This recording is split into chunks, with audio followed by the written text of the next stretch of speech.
చదువులమ్మకు అయినాడు గురువు.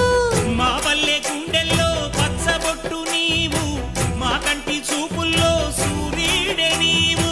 ఈ పుణ్య ఫలము నీ తల్లి రుణమై సింహరాశిలో నువ్వు పుట్టినవయ్యా. జన్మభూమికి వన్నె తెచ్చినవయ్యా.